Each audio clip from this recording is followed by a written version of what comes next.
تو ہم جانے خوشی سے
نے کیا پیدائش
علیکم. ایک مرد مومن کی سال ثواب کی مجلس ہے. 4 مصرے موت کے بارے سے ملاحظہ کریں. حدیث رسول ہے کہ جب بھی کوئی محمد اور آل محمد کی محبت میں مرتا ہے تو وہ شہید مرتا ہے, اور شہید کی شان یہ ہوتی ہے کہ وہ اپنے پروردگار کی طرف سے رزق پاتا ہے. تو خاص ملاحظہ کریں کہ سانس لیتا ہوں تو جنت کی ہوا آتی ہے, سانس لیتا ہوں تو جنت کی ہوا آتی ہے, آہ کرتا ہوں تو ماتم کی صدا آتی ہے, آہ کرتا ہوں تو ماتم کی صدا آتی ہے, اور قبر میں بولے ملک کیا تو اٹھاتا تھا علم, تیری میت سے تو خوشبو وفا آتی ہے, تیری میت سے تو خوشبو وفا آتی ہے, تیری میت سے تو خوشبو وفا آتی ہے. اور 4 مصرے بی سیدہ کے والے سے ولادت ابھی گزری ہے. ملاحظہ کریں کہ علی فروغ شریعت کا کام کرتے ہیں, یہ کام گھر کے سبھی خاص و عام کرتے ہیں, علی فروغ شریعت کا کام کرتے ہیں, یہ کام گھر کے سبھی خاص و عام کرتے ہیں. علی اکیلا وہ شوہر ہے جس کی زوجہ کو, علی اکیلا وہ شوہر ہے جس کی زوجہ کو ادب سے پقے پیمبر سلام کرتے ہیں, ادب سے پقے پیمبر سلام کرتے ہیں, ادب سے پقے پیمبر سلام کرتے ہیں. اور 4 مصرے اور ملاحظہ کریں مرحوم کے سارے ثواب کے لیے موت کے حوالے سے حدیث رسول کے ذائع میں کہ جس کا جو مستحق تھا اسے مل گیا, جس کا جو مستحق تھا اسے مل گیا, موت تم کو ہمیں زندگی مل گئی, جس کا جو مستحق تھا اسے مل گیا, موت تم کو ہمیں زندگی مل گئی, جس کا جو مستحق تھا اسے مل گیا, موت تم کو ہمیں زندگی مل گئی. تم کو خیبر میں مال غنیمت ملا, ہم کو خیبر میں نادے علی مل گئی, تم کو خیبر میں مال غنیمت ملا, ہم کو خیبر میں نادے علی مل گئی. فرمان کی تاریخ کے 4 مصرے اس کے بعد ملاحظہ کریں. قبلہ کی باقی رائے کے لیے بھی آخری مصرے یہی ہوں گے انشاءاللہ کہ منظر یہ دیکھ دیکھ کے حیران کون ہے, منظر یہ دیکھ دیکھ کے حیران کون ہے, 40 گھر میں ایک ہی مہمان کون ہے, 40 گھر میں ایک ہی مہمان کون ہے. جب سے علی کے باپ کو کافر کہا گیا, تب سے میں سوچتا ہوں مسلمان کون ہے, تب سے میں سوچتا ہوں مسلمان کون ہے.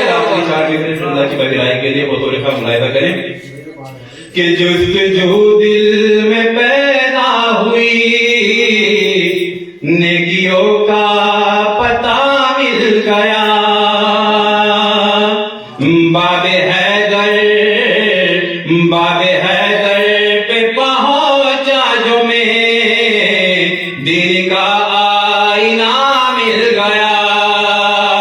اپنا اپنا اپنا اپنا مقدر ہے یہ، کیا بتاؤں کہ کیا مل گیا مجھ کو مولا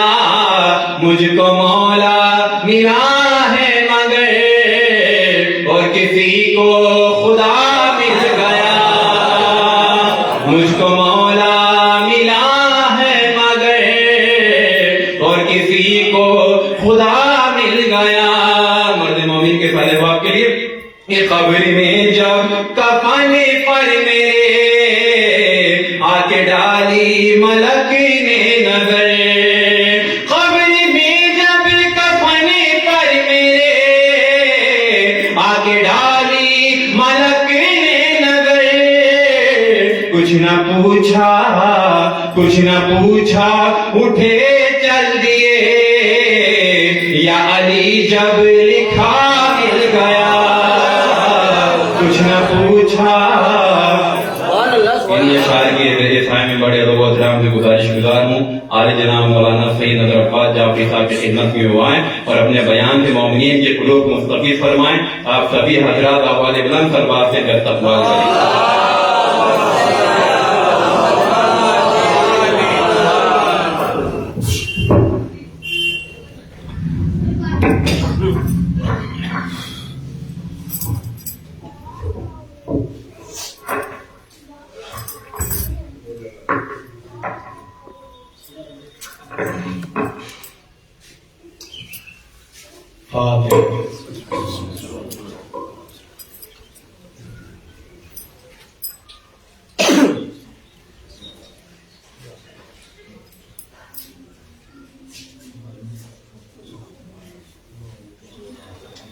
اللهم صل على محمد وعلى محمد۔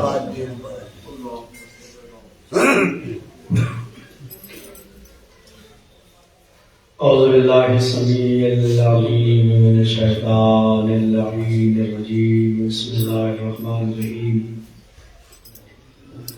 الحمد للہ الذی ہدانا لہذا وما كنا لنهتدی لولا ان هدانا اللہ، لقد جاءت رسول ربنا بالحق، صلاة والسلام وتحية والإكرام على محمود رب المشرقين ورب المغربين جد الحسن والحسين مولانا بالقاسم وعلى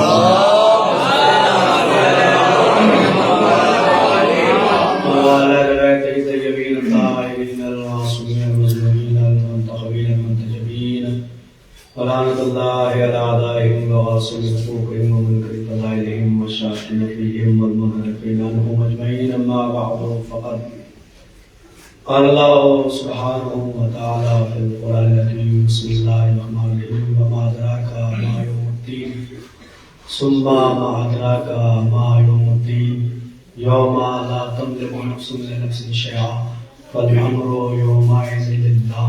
مل کے صلوات پڑھ دیجیے۔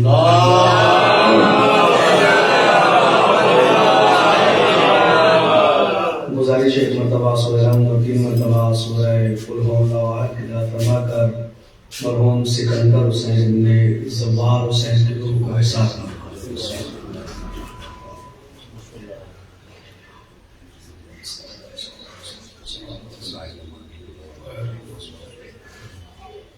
بسم اللہ الرحمن الرحیم۔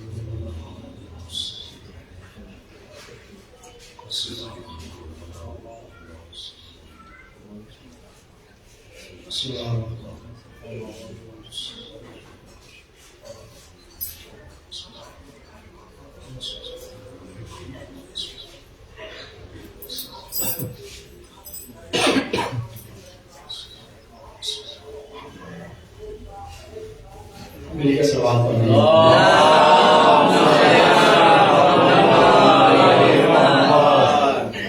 میزان محترم برادران ایمان، بزرگان قوم ملت، انتہائی واجب احترام سامعین، مجلس بلندی درجات کی مجلس ہے، مثال ثواب کی مجلس ہے، جیسا مبارکہ کی تلاوت کی سعادت حاصل کی گئی ہے، اعلان ہے اللہ کے کائنات کا، وما ادراک ما یوم الدین، تم کیا جانو کہ یوم الدین کیا ہے۔ اس کے بعد تاکید کے ساتھ قرآن آگے بڑھتا ہوا کہتا ہے ثم ما ادراک ما یوم الدین، پھر تم کیا جانو کہ یوم الدین کیا ہے۔ تکرار کی گئی ہے، اور ظاہر سی بات ہے ذات خداوندی سے زیادہ فصیح و بلیغ کوئی اور ذات نہیں ہو سکتی، اس لیے تکرار کے ساتھ کہہ رہا ہے، توجہ رہے ذرا سمجھ ذرا۔ وما ادراک ما یوم الدین، تم کیا جانو کہ یوم الدین کیا ہے۔ ثم ما ادراک ما یوم الدین، پھر تم کیا جانو کہ یوم الدین کیا ہے۔ یوم الدین سے مراد تو آپ سمجھ رہے ہیں کیا مطلب ہے۔ جہاں بھی قرآن میں لفظ یوم آیا اس سے مراد قیامت کا دن ہے۔ قرآن یہ کہہ رہا ہے تم کیا جانو کہ قیامت کا دن کیا ہے، پھر تم کیا جانو کہ قیامت کا دن کیا ہے۔ اس کے بعد ایک ہلکی سی ڈیفینیشن، تعریف اور پریبھاشا قیامت کے دن کے قرآن میں بیان کی۔ یوم لا تملک نفس لنفس شیئا، وہ جو یوم الدین ہے، جو قیامت کا دن ہے، وہ ایک ایسا دن ہے کہ جب ایک نفس دوسرے نفس کے کام نہیں آئے گا۔ آپ نے سب نے سنا کہ نفسا نفسی کا عالم ہوگا، اس کا مطلب ہے سب کو اپنی پڑی ہوگی، کسی کو کسی کی بھی خبر لینے کی بھی فرصت نہیں ہوگی۔ یہی قرآن ہے لا تملک نفس لنفس شیئا، جب ایک نفس دوسرے نفس کے کام نہیں آئے گا۔ والامر یومئذ للہ، وہ دن ہوگا کہ جس دن صرف اللہ کا حکم چلے گا، وہ جو کہے گا وہ ہوگا بس، اس کے علاوہ کچھ اور نہیں ہو سکتا۔ ابھی کسی ذاکر کی ذاکر نہیں ہے، نہ کسی خطیب کے خطاب ہوتی، یہ قرآن کی آیت ہے۔ ہم اور آپ پتہ نہیں کس دنیا میں جی رہے ہیں اور کس غفلت میں ہیں۔ قرآن تو کہہ رہا ہے تم کیا جانو کہ قیامت کا دن کیا ہے۔ اسی منبر سے شاید میں نے کبھی عرض کیا کہ تشریف فرما ہے حضور سرور کائنات حضرت محمد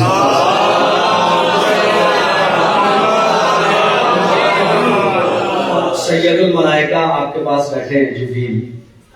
ایسے میں دیکھا کہ آسمان سے ایک فرشتہ چلا، جیسے وہ چلا تو جبریل نے اسے دیکھا تو آپ کے چہرے کا رنگ متغیر ہونے لگا، جبریل کے چہرے کا رنگ بدلنے لگا جب وہ زمین کی طرف سے آتا ہوا دیکھا۔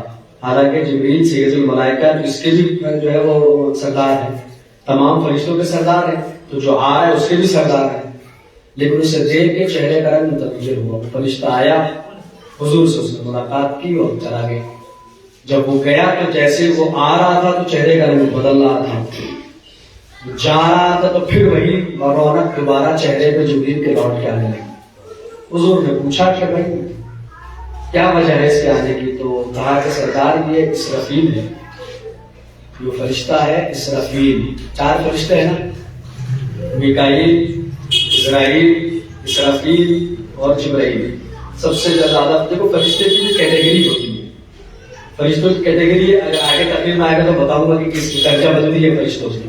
جیسے نبیوں کی ہے کہ نبی ہوتا ہے، اس کے بعد رسول ہوتا ہے، پھر نظم ہوتا ہے، اس طرح فرشتوں کی بھی کیٹیگریز ہیں، فرشتوں کے بھی درجات ہیں اور اس کے درجات کے حساب سے ان کی عظمتیں ہیں۔ فرشتے چھوٹے بھی ہوتے ہیں، بڑے بھی ہوتے ہیں، لیکن جو سب سے بڑے فرشتے وہ 4 ہیں۔ میکائیل ظاہر سی بات آپ اس سے بہتر جانتے ہیں کہ رزق تقسیم کرنے والا، اور اس کے بعد اسرائیل ایک ایسا فرشتہ ہے کہ جس سے کوئی نہیں ملنا چاہتا، لیکن وہ یہ کہتا ہے میں سب سے مل کے رہوں گا۔ ہم میں اور آپ میں کوئی نہیں چاہتا کہ اسرائیل سے اس کی ملاقات ہو، لیکن وہ ملاقات کر کے رہے گا، جسے ہم آپ ملک الموت کہتے ہیں اسرائیل۔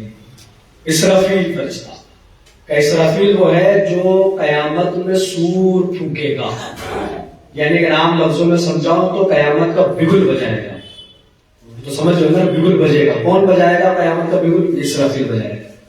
اور جبرائیل سب جو آپ جانتے ہیں کہ اس کا کام یہ تھا کہ اللہ کا پیغام نبیوں تک لا کے پہنچانا، میسنجر کا کام جبرائیل کیا کرتا تھا۔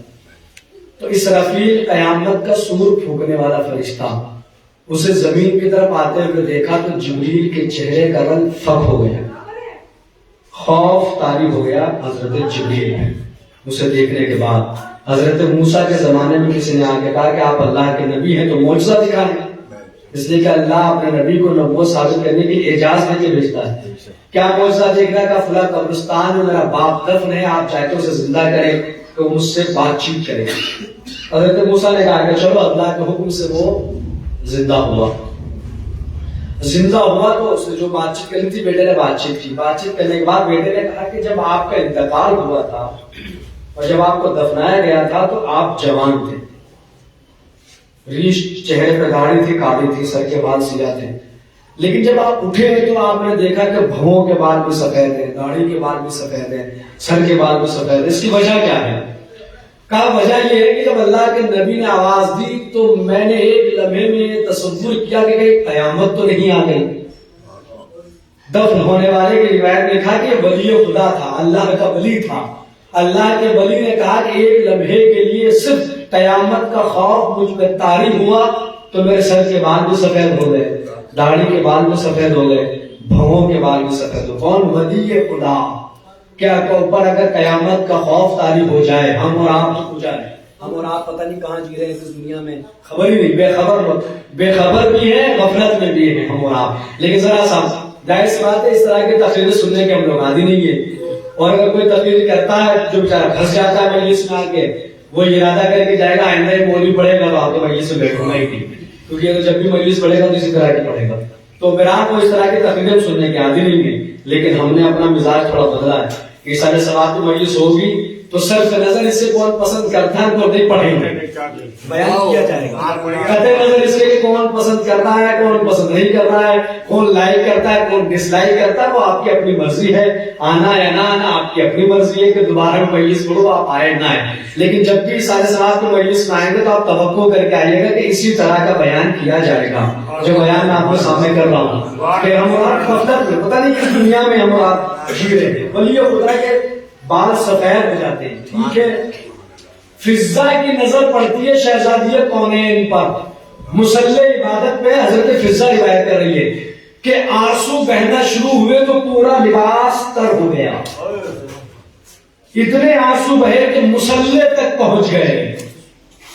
صبح نمودار ہوئی تو دیکھا کہ پاؤں سوجے ہوئے, پاؤں پہ برم ہے, اور بستر تک آنے کے لیے میرا سہارا لیا ہے.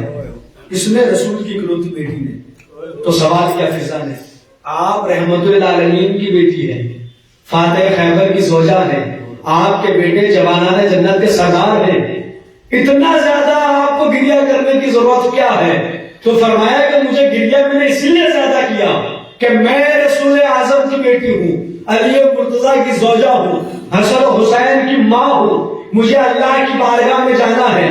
جب اس کی بارگاہ میں حاضر ہوں تو اللہ مجھے پلٹ کے یہ نہ کہے کہ تم میری کنیز خاص ہو, تم رسول کی بیٹی ہو, رسول کی بیٹی ہونے کے باوجود تم نے جو ہے غفلت برتی, تم علی مرتضیٰ کی زوجہ ہو. تو جس کی جتنی زیادہ عظمت ہو جائے گی اس کی زیادہ ذمہ داریاں بڑھ جائے گی.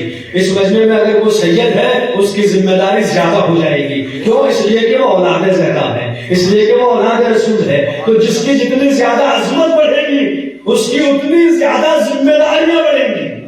تو جتنا عظیم ہوگا وہ اتنا زیادہ ذمہ دار ہوگا. تو جناب سیدہ نے کیا کہا قیامت کے خوف سے جب میں اللہ کے سامنے حاضر ہوئی تو آنکھوں سے اشک جاری ہوئے تو لباس تر کرتے ہوئے مسجد تک پہنچے. جناب سیدہ اب آئے چوتھے امام, آپ پڑھتے ہیں صحیفہ کاملہ, امام گریہ فرماتے ہیں, روتے ہیں. تو کہتے ہیں مولا آپ رو کیوں رہے؟ تو امام نے 4 جملے کہے کہ اب کی میں رو رہا ہوں لذیذ القبری, اپنی قبر کی تنگی کی وجہ سے. یہ ہمارے زمانے کے امام کہہ رہے ہیں, امام کہہ رہے ہیں. ظاہر سی بات ہے کہ وہ امام ہے, صاحب عصمت ہے, صاحب منصب ہے, عہدیدار ہے, امامت رکھتے ہیں, عصمت رکھتے ہیں. اور ظاہر سی بات ہے ان کی قبر تو ہونے لگے ہمارے لیے امام. آپ پڑھیے آپ جو کتاب ہے صحیفہ کاملہ 45 دعائیں, زیادہ نہیں ہے. ایک دن میں ایک پڑھیں گے تو 45 دن میں پوری پڑھ لیں گے. ترجمے کے ساتھ پڑھیں گے تو 3 مہینے میں کمپلیٹ ہو جائے گی. 45 سے زیادہ دعائیں نہیں ہے صحیفہ کاملہ میں, لیکن پڑھیے گا. امام کیا کہتے ہیں؟ 4 جملے امام کے کہ لذیذ کے قبری, اپنی قبر کی تنگی کی وجہ سے رو رہا ہوں, گریہ کر رہا ہوں. وَأَبْكِي لِسُؤَالِ مُنْكَرٍ وَنَكِيرٍ فِي قَبْرِي, اور میں گریہ کر رہا ہوں ان سوال و جواب کے خوف سے جو ملک نکیر مجھ سے کریں گے، مجھ سے سوال کیا جائے گا۔ اس کے بعد امام نے کہا کہ میں رو رہا ہوں اس دن کو یاد کر کے جب میرے اعمال میرے پشت پہ ڈالے جائیں گے اور میں اللہ کی بارگاہ میں حاضر ہوں گا، وہ پروردگار جو رحمان رحیم ہونے کے ساتھ قہار بھی ہے، جبار بھی ہے، اس کی بارگاہ میں مجھے حاضر دیں گے۔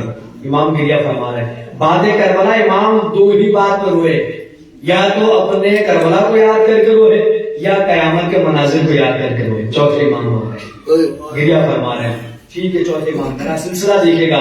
اب آپ جناب مولا کائنات کی والدہ کے بارے میں آپ کیا کہتے ہیں کہ جب رسول اللہ نے اپنا کرتا دیا ہے نا، یہ تو آپ مجھ سے بہتر جانتے ہیں، جناب فاطمہ بنت اسد کو حضور نے اپنا کرتا دیا ہے، اپنا کرتا دیا ہے کہ میرے کرتے کے ذریعے سے کفن دیا جائے۔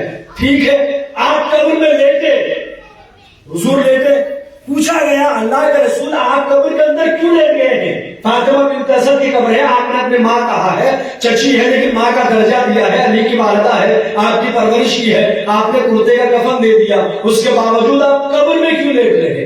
تو حضور نے کیا جواب دیا کہ میں نے ایک بار میری چچی کے سامنے قیامت کے مناظر کا ذکر کیا، اتنا خوف طاری ہوا کہ مجھے کہا کہ جو میں نے تمہاری پرورش کی اس کا واسطہ دیا، کہ مجھے بتاؤ کہ اس سے کس طرح بچا جائے گا۔ تو کہا میں قبر میں اس لیے لیٹ گیا کہ جو قبر نبی سے بس ہو جاتی ہے وہ عذاب سے محفوظ رہتی ہے۔ سمجھ میں آیا کیوں قبر کے اندر لیٹے؟ اس لیے کہ اتنا خوف طاری ہو گیا تھا۔ علی کی ماں کی بات ہو رہی ہے، یہ ہمارے آپ کے گھر کی ماؤں کی بات نہیں ہے، علی کی ماں کائنات کا امیر، ان کی والدہ گرامی کی قبر کو حضور لیٹ گئے۔ کیوں کا خوف طاری تھا کہ جس نبی کے جسم سے جو قبر بس ہو جائے اس پہ عذاب نہیں آتا ہے۔ اب تو کوئی نہ کہتے کربلا جائے کیوں جاتے ہو زیارت کرنے کے لیے؟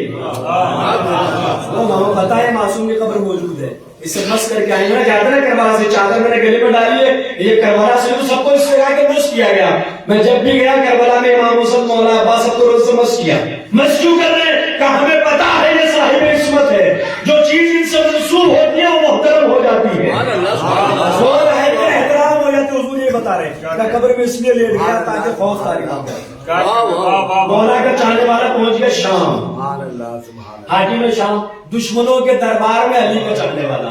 اب آپ پہلے تصور کیجئے کہ دشمن کا دربار ہے، علی کا چاہنے والا آیا، حاکم شام نے کہا کہ علی کا چاہنے والا چھیڑے اسے، مذاق کرے اسے، تو کہا کہ بھائی تیرا مولا کیسا تھا؟ چاہنے والا زرار نام لکھا گیا کتابوں میں، اس کا زرار نام تھا۔ کہا کہ تیرا مولا حاکم شام کو آپ سمجھتے ہیں، حاکم شام پوچھ رہا ہے، چھیڑ رہا ہے، وہ مذاق کرنے کے موڈ میں تھا کہ علی والے سے مذاق کرے، وہ یہ بھول گیا جو اس کا مذاق بنانا چاہتا وہ خود مذاق بن کے رہ جاتا ہے۔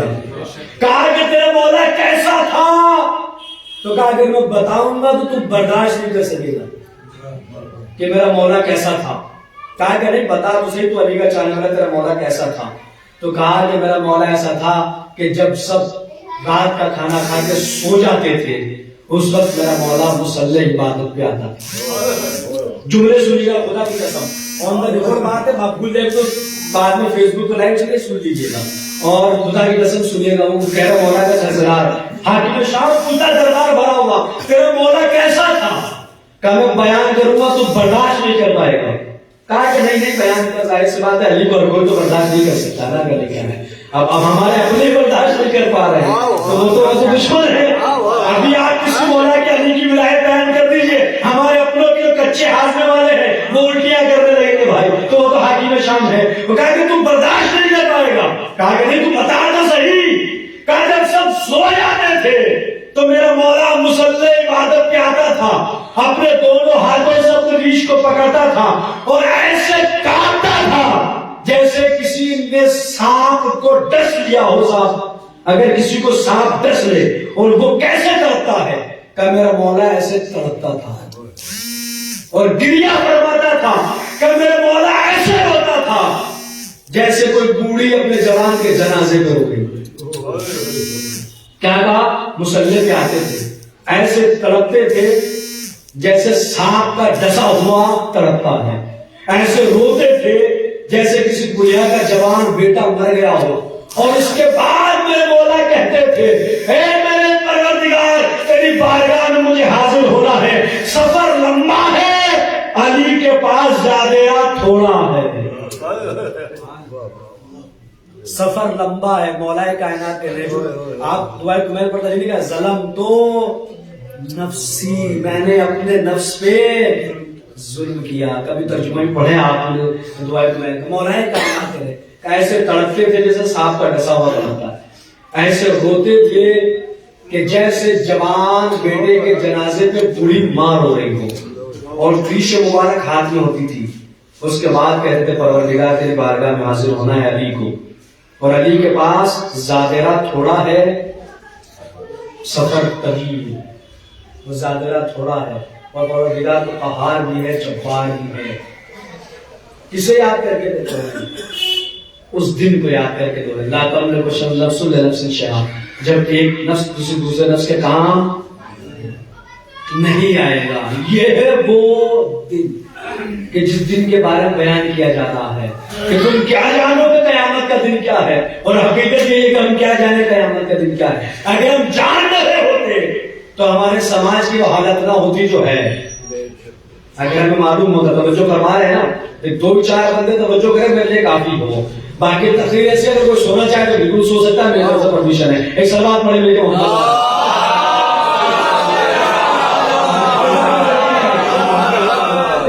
ذہنوں کو جھنجھوڑنے والی بات ہے بھائی، آپ سنے تو آپ کی خدمت شروع سے کیا۔ اب ایسا کوئی ایسا نہ کہ یہ بھی تو معاملہ ہوتا ہے جب اس طرح کی تقریر ہوتی تو سوچتا ہے ہمیں تھوڑی کہا جاتا ہے، پڑوسی سوچتا ہے اس کو کہا جا رہا ہے، وہ سوچتا ہے اس کو کہا جا رہا ہے، وہ سوچتا ہے اس کو کہا جا رہا ہے نا۔ کیا آج تو مولانا ایسی مجلس پڑھی کہ چپک گئے، تو ویسا کام ہی کیوں کیا ہے کہ چپک جائے، ہے نا۔ اب ہم اس کو کہا جا رہا ہے، اس کو تھوڑی ہمیں کہا جا رہا ہے، ہم اپنے آپ کو تصور نہیں کرتے، پڑوسی کو تصور کرتے کہ صاحب اس سے کہا جا رہا ہے، ہمیں تھوڑی کہا جا رہا ہے۔ اور یہ صفت مومن کی نہیں ہے، اس لیے کہ وہ روایت میں آپ کو سنا دوں کہ جب نوٹس بورڈ پہ، عرش کے نوٹس بورڈ پہ نوٹس لکھا گیا کہ میرا ایک بندہ ہوگا کہ جو میری سب سے زیادہ عبادت کرے گا اور میرا عذاب اسی پر ہوگا۔ جیسے ہمارے اوپر نوٹس بورڈ ہے مسجد میں، ایسا نوٹس بورڈ لگا دیا گیا۔ جب لگایا گیا تو اب فرشتوں کی کیٹیگری ہے، سب سے نیچے جو فرشتہ ہے وہ پہلے آسمان کا، اس کے اوپر دوسرے آسمان کا، پھر تیسرے کا، چوتھے کا، پانچویں کا، چھٹے کا، ساتویں کا۔ ساتویں کے اوپر کروئے بیان آتے ہیں، کروئے بیان کے بعد مقربین آتے ہیں، مقربین کے بعد میکائیل آتا ہے، میکائیل کے بعد اسرائیل آتا ہے، اسرائیل کے بعد اسرافیل آتا ہے، اسرافیل کے بعد جبرائیل آتا ہے۔ یہ کیٹیگری ہے تمام فرشتوں کی۔ تو پہلے آسمان کے فرشتے نے جب اسے دیکھا تو کانپ گیا، ایسا نہ ہو کہ کیا یہ میرے ہی بارے میں تو نہیں لکھا گیا۔ تو دوسرے آسمان پہ گیا اور دوسرے آسمان پہ جا کے دوسرے آسمان کے فرشتے کو کہا کہ بھائی تم میرے حق میں دعا کر دے کہ اس زمرے میں نہ آ جاؤں۔ فرشتہ معصوم فرشتہ ہے، لکھا ہوا تھا نوٹس بورڈ پہ کہ میرا ایک بندہ ہوگا جو سب سے زیادہ میری عبادت کرے گا، لیکن میرے عذاب کا مستحق بھی وہی ہوگا، اسی پہ سب سے زیادہ عذاب ہوگا۔ تو فرشتے نے نہیں سمجھا میں تھوڑی ہوں اس میں، ہوگا کسی کے، میں تو معصوم فرشتہ ہوں، لیکن اسے سمجھا کہ میں تو اس میں نہیں آ رہا۔ دوسرے آسمان والے کے پاس گیا کہ میرے حق میں دعا کر دے۔ اس نے سنا تو وہ بھی کام کیا کہ میں کیا دعا کروں، ممکن ہے کہ میں اس کی ضد میں آ جاؤں۔ دونوں مل کے تیسرے آسمان پہ گئے، تیسرے آسمان والے نے وہی جواب دیا، چوتھے پہ گئے، اس نے وہی جواب دیا، ساتویں پہنچے، اس نے بھی کہا کہ ہو سکتا ہے کہ میں اس میں شامل ہو جاؤں۔ پورا قافلہ بنتا چلا جا رہا ہے، اب سب اکٹھے ہوئے کروئے بیان کے پاس گئے، ان کے اوپر جو فرشتے تھے انہوں نے بھی یہ جواب دیا کہ ہو سکتا ہے کہ وہ بندے ہم ہوں، ہمارے اوپر عذاب آ جائے، عبادت کرتے رہے عذاب ہم ہی پہ آ جائے۔ اس کے بعد یہ مقربین کے پاس گئے، مقربین مل کے کس کے پاس گئے؟ میکائیل کے پاس گئے، میکائیل کو لے کے گئے اسرائیل کے پاس، اسرائیل لے کے گئے اسرافیل کے پاس۔ اب سارا قافلہ پہنچ گیا، بولیے اگر آپ ڈر میرے ساتھ، سید الملائکہ جبریل کے پاس۔ جبریل کے پاس جانے کے بعد اتنا بڑا فرشتہ وہ کہتا بھیا ہاں ٹھیک ہے دعا کرتا ہوں، جاؤ ہو جائے گی تمہاری مشکل آسان۔ جبریل نے کہا کہ بھیا اگر میں اس میں آ گیا تو کہا کہ اب کہاں جائے گا؟ کہا میرا ایک دوست ہے۔ جبریل نے کہا کہ میرا ایک دوست ہے، کائنات کے چپے چپے پہ اللہ کا سجدہ کر کے آیا، عزازیل اس کا نام ہے، میری بڑی پارٹنر ہے، میرا دوست ہے، اور میرے ساتھ اللہ کی عبادت، ہم اس کے پاس چلتے ہیں۔ سارا قافلہ پہنچا عزازیل کے پاس. اس نے آتے ہوئے دیکھا کہ بھائی جبریل کی قیادت میں سارے فرشتے آ رہے ہیں. آپ تو کیا بات ہے, پورا قافلہ آ رہا ہے. اور سب نے آ کے بیان کی. اس نے دعا کر دی. روایت کہتے ہیں اللہ نے اس کی دعا کو قبول کر لیا. اس نے کیا بولی, پروردگار ان کی مشکلوں کو آسان کر دے. اللہ نے اس کی دعا کو قبول کر لیا. لیکن اس نے کیا سمجھا کہ میں اس میں وہ سمجھا ان پہ آ جائے گا, ہمارے اوپر تھوڑی نہیں عذاب آئے گا. عزازیل جسے آج پوری دنیا کا بچہ شیطان کے نام سے جانتا ہے, جبریل کا دوست, جبریل کے ساتھ بیٹھ کے عبادت کرنے والا عزازیل, جس کے اللہ دعا قبول کر رہا ہے. لیکن کیا سوچ رہا تھا کہ مجھے تھوڑی کہا جا رہا ہے, یہ تو ان سب کو کہا جا رہا ہے. تو یہ تصور کرنا کہ ہمیں تھوڑی کہا جا رہا ہے, یہ مومن کی علامت نہیں ہے بلکہ تو شیطان کی علامت ہوتی ہے. یہ سلوات پڑھے مل کے محمد والے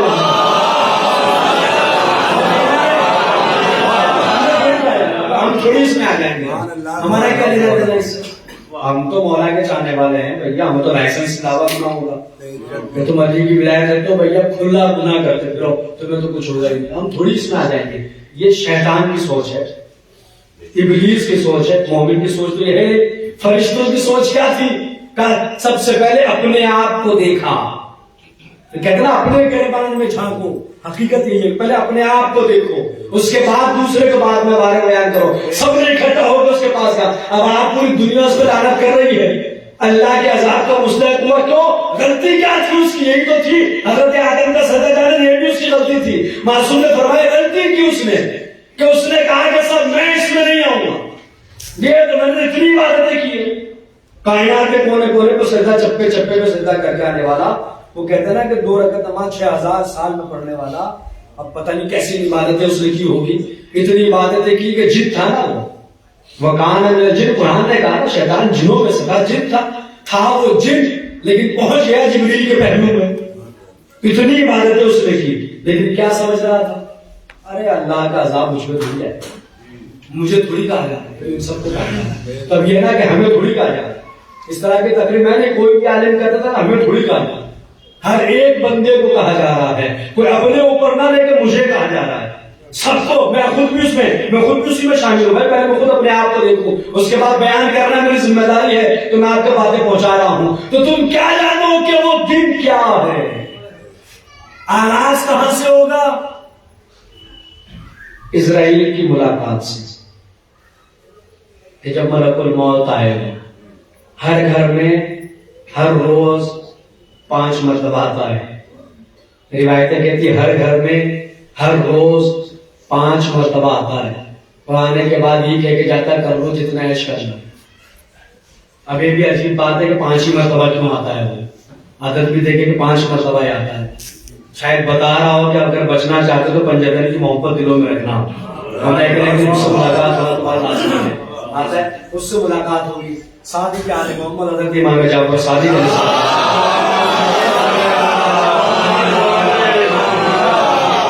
بات پسند آ رہی ہے. امام سے جب پوچھا کہ مولا جو ملک الموت ملے گا تو کیا ہوگا, تو امام نے کہا کہ تم نے حلوہ سمجھا, روح کا نکل جانا, ملک الموت کی ملاقات حلوہ سمجھا. یہ میری اپنی طرف سے ظاہر سی بات ہو, جو زبان عصمت سے جو الفاظ نکلے ہوں گے وہ تو پاک و پاکیزہ الفاظ ہوں گے. میں نے آپ افہام و تفہیم کے عام لفظوں میں کہا حلوہ سمجھا کہ مولا پھر کیسے. کہا کہ تم نے کبھی جانور ذبح ہوتے دیکھا؟ دیکھا. ذبح ہونے کے بعد کیا ہوتا ہے کہ اس کی کھال اتاری جاتی ہے.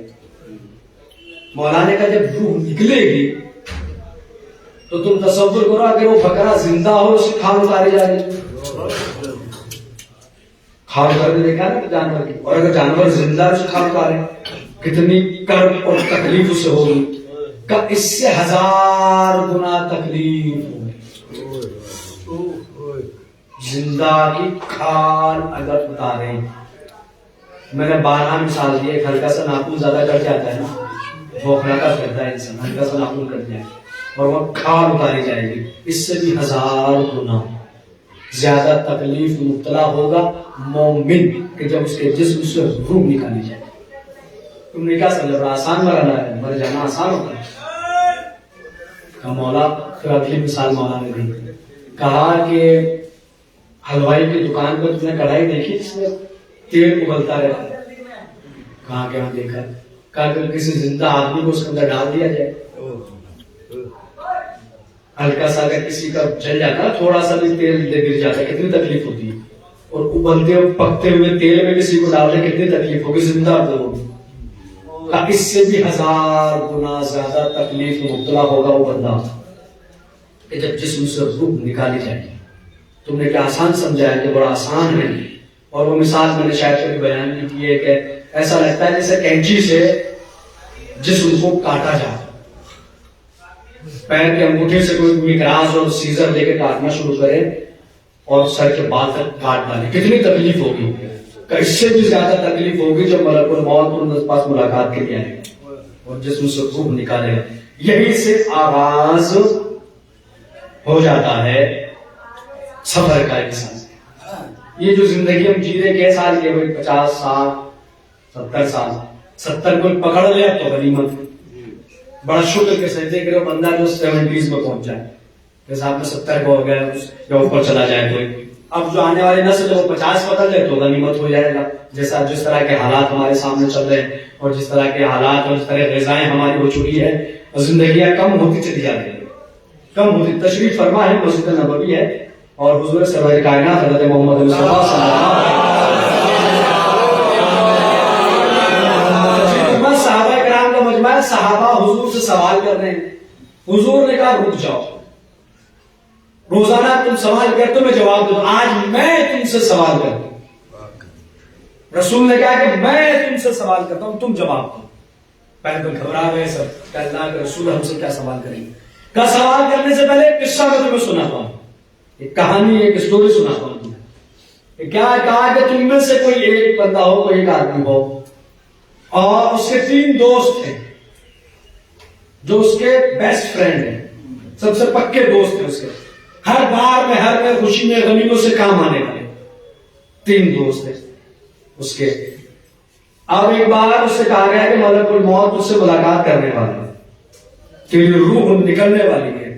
جب اسے پتا چلا جب انسان سب سے بڑی مصیبت پہ آ گیا تو وہ کہ روح نکلنے والی ہے، تو کہاں جائے گا اپنے دوست کے پاس؟ کہ پہلے والے دوست کا دروازہ کھٹکھٹایا، ارے میرا دوست آیا، بتائیے بڑی مصیبت کو میری مدد کرو۔ کیسی مصیبت؟ کہا کہ وہ ملک الموت آن پہنچا، بس وہ نکلنے والی ہے۔ اس نے کہا کہ بھیا معاف کرو، اب میں تمہاری کوئی ہیلپ نہیں کر پاؤں گا۔ اگر موت نہ ہو رہی ہوتی تمہاری تو شاید میں تمہارے کچھ کام آ جاتا، لیکن تم مر جاؤ گے تو میں تمہارے کوئی کام آنے والا نہیں ہے، میں تمہارا کوئی مدد نہیں کر سکتا۔ دروازہ بند ہو گیا، دوسرے دوست کے پاس گیا، کہا کہ بھائی پہلے تو منع کر دیا، تو میری کچھ مدد کر دے۔ تو کیوں؟ کہا کہ روح نکلنے والی ہے، موت قریب ہے، آن پہنچی ہے۔ اس نے کہا کہ ایسا ہے تم مر جائے گا تو میں اتنا کروں گا کہ تجھے غسل خانے لے جاؤں گا، غسل کرا دوں گا، کفن پہنا دوں گا، قبرستان میں لے جا کے تجھے دفن کر دوں گا۔ دوسرے دوست نے کہا کہ اتنا کام میں تیرا کر سکتا ہوں۔ اس نے کہا کہ اس کے بعد کیا ہوگا بھائی؟ جب قبر میں سب چھوڑ کے چلے جائیں گے اس کے بعد کیا ہوگا؟ تو کہا کہ اس کے بعد کی کوئی گارنٹی نہیں، اس کے بعد معذرت میں کوئی کامیاب ہوں۔ مایوس ہوا، تیسرے دوست کے پاس گیا، بالکل بات کیا کہ بھائی میری موت آن پہنچی ہے۔ دونوں نے، ایک نے کہا کہ بالکل کام نہیں ہوں گا، دوسرے نے کہا کہ بھائی قبر تک لے جاؤں گا، دفنا دوں گا، اتنے کام کر سکتا ہوں۔ تیسرے نے کہا گھبراتا کیوں ہے، میں تیری زندگی میں بھی کام آ رہا تھا، قبر سے لے کے محشر تک، محشر سے لے کے پل صراط تک، پل صراط سے لے کے جنت کے دروازے تک تیرے کام آؤں گا۔ حضور سنا رہے ہیں، یہ نظر عباس نے سنا رہا بھائی، حضور اپنے صحابہ کو سنا رہے تھے اور سنا رہے تھے۔ اس کے بعد کا تمہیں پتا ہے؟ بتاؤ، سوال آئیے 3 دوست کون ہیں اور وہ بندہ کون ہے؟ حضور سرکار آپ ہی بتائیے، ہم کیا آپ کے سوال کا جواب دیں گے؟ مولا رسول نے فرمایا بندہ تم میں سے ہر ایک ہے، وہ پہلا دوست ہے تمہارا مال، پیسہ، دولت، مال، کہ جس کو کمانے کے لیے تم نے نہ حلال دیکھا، نہ حرام، نہ دن نہ رات، اور جس کو بچانے کے لیے تم سب کچھ کرتے رہے کہ مال بچائے، سماج میں عزت ہو نہ ہو، اللہ راضی ہو نہ ہو، خمس دینا پڑے